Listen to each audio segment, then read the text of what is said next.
আসসালামু আলাইকুম গাইস, কেমন আছেন সবাই? আজকে নতুন একটি ভিডিও নিয়ে চলে আসলাম। আজকে আমরা যাচ্ছি মুন্সিবাড়ি মেলায়, যেটা বৈশাখী মেলা ছিল। আমার সাথে আমার বেস্ট ফ্রেন্ড নলিনী এবং ছোট ভাই ছিল। তো এই তো ঘুরছিলাম তিনজন মিলে একসাথে মেলার মধ্যে। ছোটবেলায় যখন এই মেলায় আসতাম তখন অন্যরকম একটা ফিলিংস কাজ করতো, অন্যরকম আনন্দ লাগতো। এখন আর সেরকম লাগে না, কেন জানি না, হয়তো অনেক বড় হয়ে গেছি।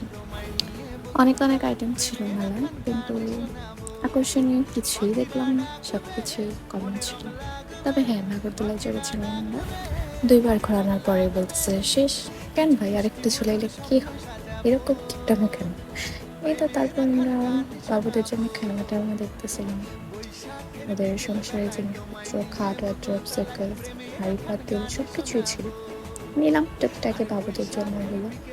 তারপর আর কি, এই তো ডোরকারি, তারপর চরকি, এখানে কাঠের খেলনা ছিল, এগুলাই দেখছিলাম, কিনছিলাম। আকাশ অনেক মেঘলা হয়ে গিয়েছিল, এর জন্য আমরা তাড়াতাড়ি ব্যাক করে ফিরে আসছিলাম। আর যেহেতু নদীর পথ ছিল, আমরা নৌকা দিয়ে গিয়েছিলাম। অনেক অনেক এনজয় করেছি। Thank you.